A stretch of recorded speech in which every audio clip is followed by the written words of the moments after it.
So that's probably the best depiction of panic disorder. So the usual anxiety symptoms or panic attack, but it kind of feels like you're going to die or you're going crazy. So we've already kind of looked at what a panic attack is, but right now we're just going to induce just a tiny little bit of these symptoms so that you can see how much our breathing affects it. So I'm going to sit down because I'm pregnant so I don't pass out. So what we're going to do is I'm going to get you to breathe like this. So panting for about 30 seconds, which won't harm you in any way, but we're going to see what happens. So when you're ready, we'll begin.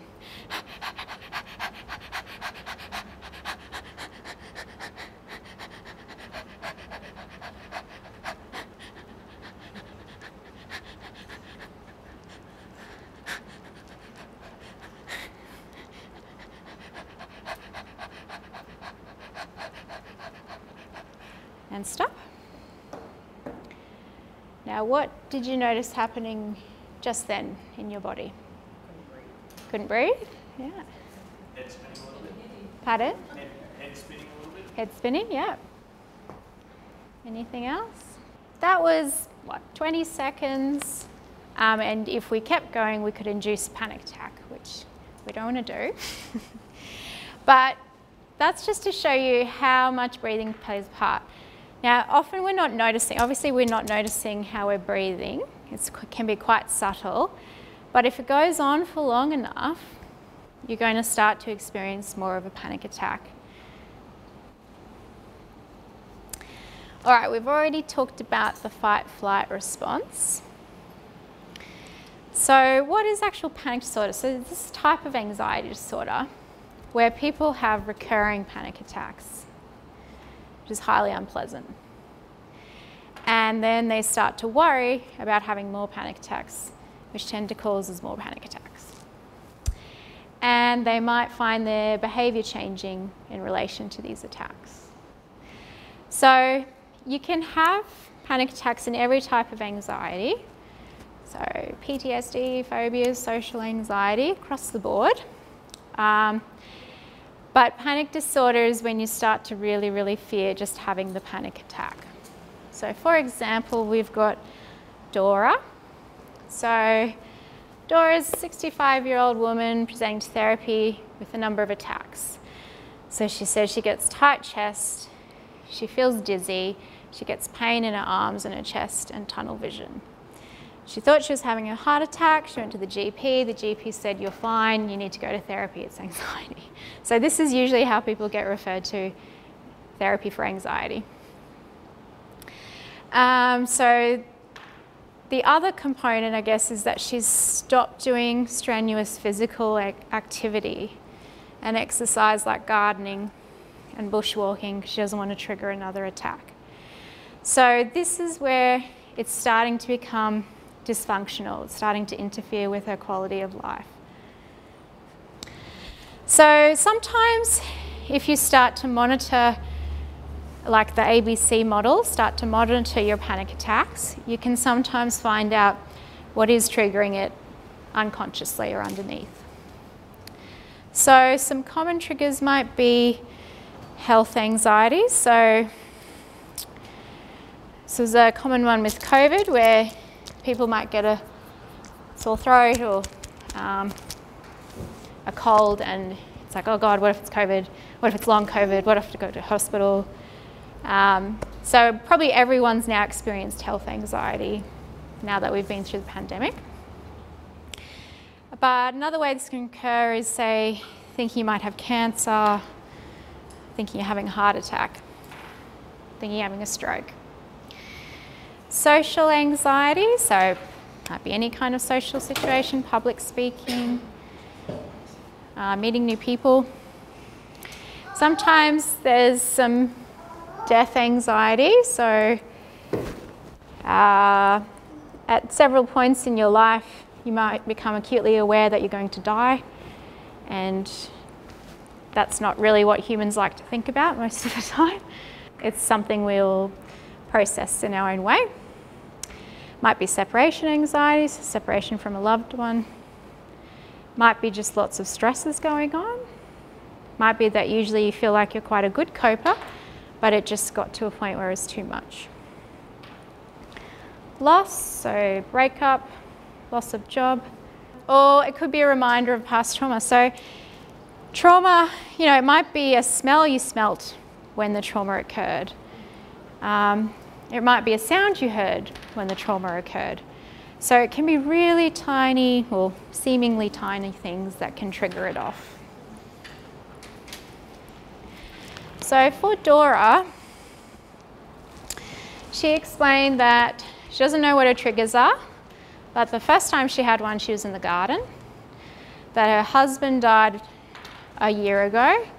She feels lonely. She tries to get on with things. She remembers him mowing the lawn. She remembers the smell of cut grass. They'd have a beer together afterwards. And her health has not been good in the last couple of years. She's getting tired. Her mind is saying there's something wrong when you go in the garden because your husband's missing. Now, something is wrong, but it's not catastrophically wrong. Like, you're not going to die if you go in the garden. So the brain is kind of misattributing that threat. Definitely there's something wrong, there's grief, there's loss, but there's nothing dangerous happening. But we're still having fight or flight. Soothing the self. So we're going to do a longer relaxation exercise now.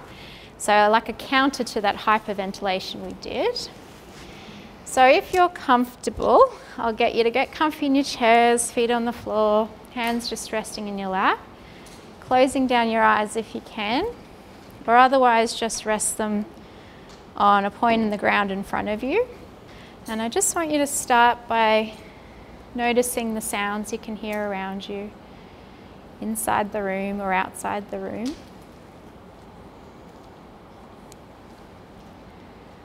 Just noticing each one in turn.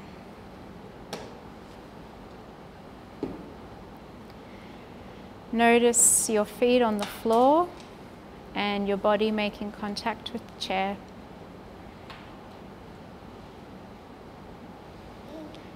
And then I just want you to focus inwards on your breathing.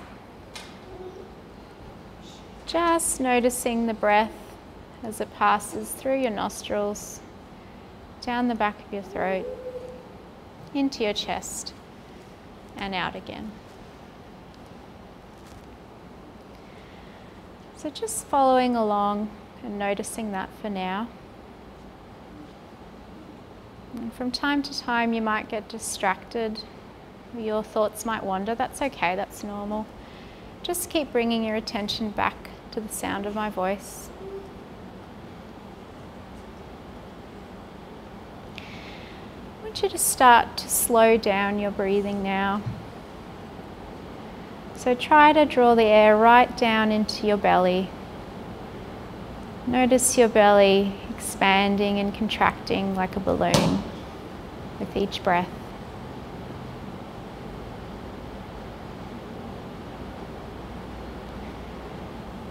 See if you can breathe in for a count of 4 and then hold, and out for a count of 5.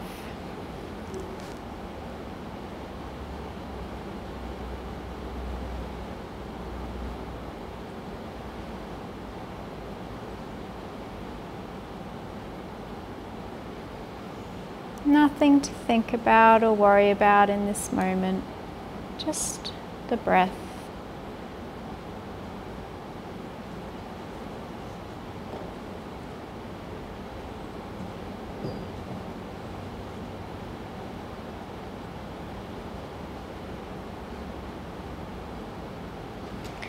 And now shift your attention to the toes of your left foot. Just noticing each one in turn. Notice how they're feeling, whether they're warm or cool, heavy or light, or maybe no sensations. Notice your left foot, left lower leg, Left upper leg. Notice any sensations. And then I want you to mentally imagine your whole left leg and foot becoming very relaxed, very heavy.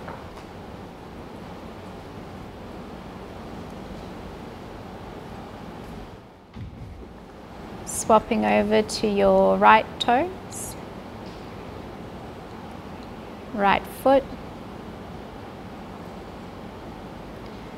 right lower leg, right upper leg.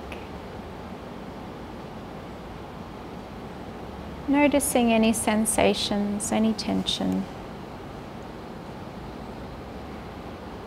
And then just allowing your whole right leg to relax. All the tension melt away.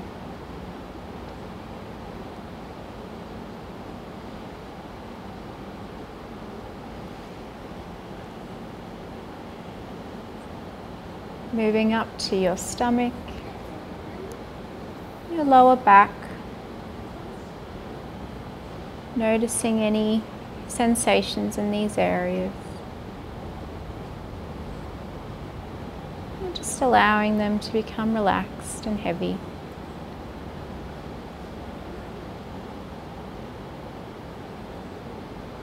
Moving to your chest, upper back and shoulders, upper arms, lower arms, hands and fingers. Noticing any tension, and then just allowing all the tension to melt away.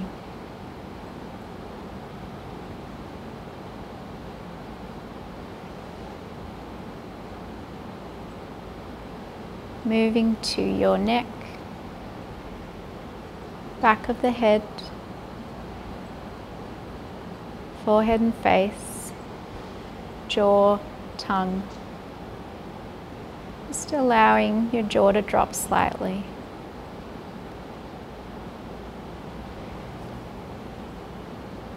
Noticing any sensations in these areas.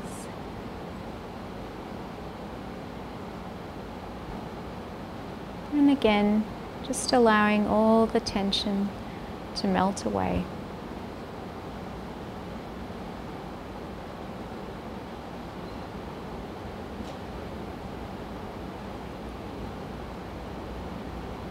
Whole body relaxed.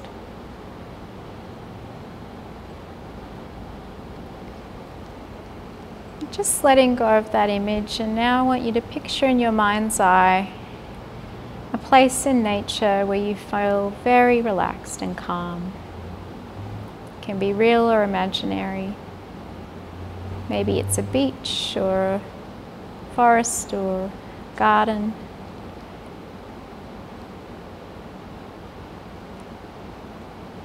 Imagine yourself there. Picture the trees, the grass, the plants, the temperature.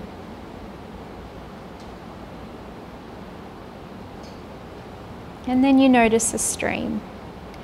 Just imagine yourself walking over to the stream, sitting down beside it, maybe your legs in it. Notice the color of the stream,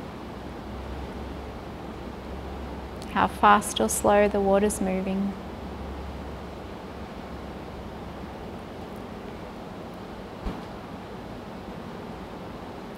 And then you notice leaves floating on top of the surface. They float beside you and then downstream till you can't see them anymore.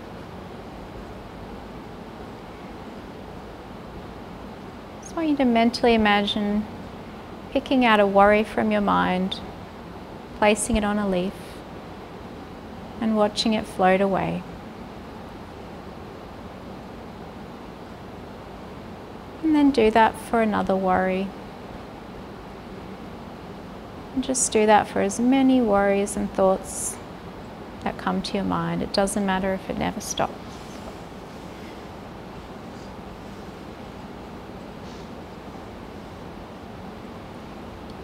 And just letting go of that image now. Just coming back to your breathing. Notice if your breath's changed.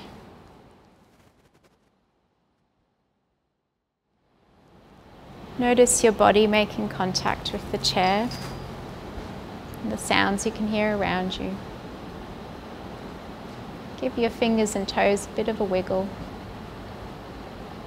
And whenever you're ready, just opening your eyes.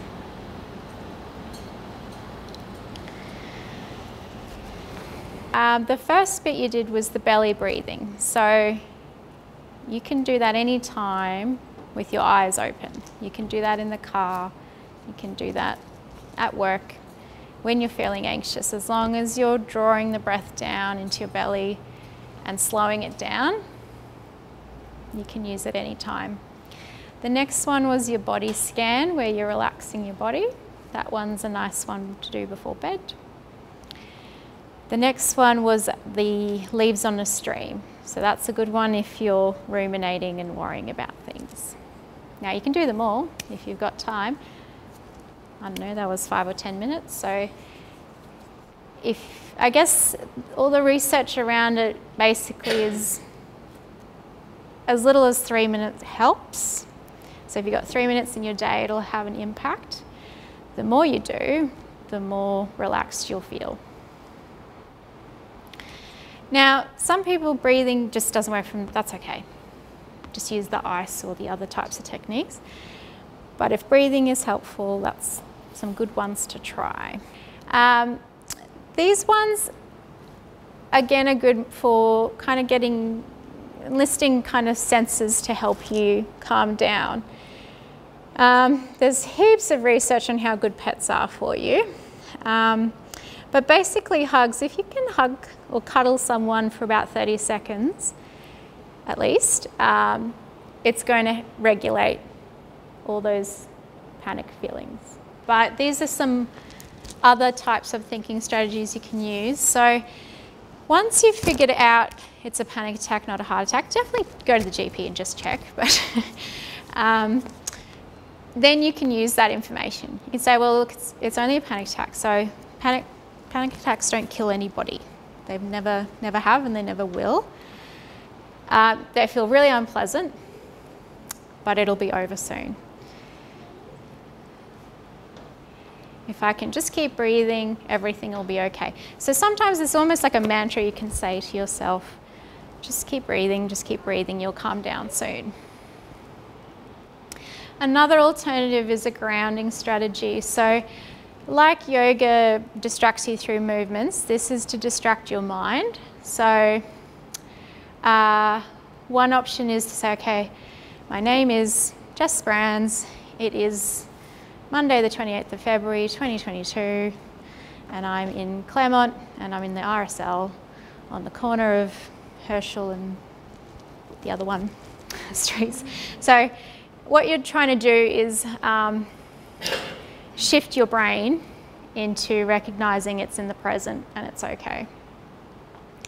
Alternatively, you can look at the 5 senses. So I'm going to name 5 things I can see. So it might be, okay, I can see the red and black carpet, the whiteboard, screen, the chair, the table. 4 things I can touch, chair, table, etc. 3 things I can hear, the motor, the aircon, some rustling. 2 things I can smell, like the warmth of the machine, I guess you can kind of smell that as a smell. Smells clean in here. I don't know. And 1 thing I can taste. So I can taste my toothpaste from this morning. So again, it's just meant to bring you back into the present. And because it's got a slight cognitive load, it'll distract you from the other things going on. Okay, we've talked about the behavioural strategies. So what it looked like for Dora is first she just had to look at the garden out of the window. And she might have felt a little bit of that loss, a little bit of that distress. But then she did it for hours and she got bored. And that's kind of what we're aiming for. She got bored of it. So then we moved to the washing. Then she sat in the garden with her friends. So still in the garden, but I've got someone here so I don't feel alone. Doing a puzzle in the garden alone. So she was alone, but she was distracted because she was doing the puzzle. Then we moved it to a bit of physical activity. So part of it was she felt the strenuous activity was triggering it, which exercise will bring on, will make you short of breath, etc. So walking around the block, then a longer walk with a friend, then a longer walk alone, then the mowing, then the weeding. So all the big activities she used to do with her husband.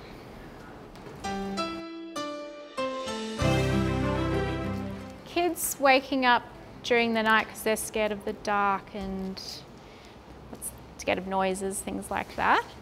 So I can give some general advice, but might not be specific to the situation. Fantastic job, by the way. So good. Okay, so I guess you've got the cognitive component covered. So you're reassuring them and it's fine, everything's okay, you're safe here. That's great. So they're going to internalize that over time as things they should say to themselves.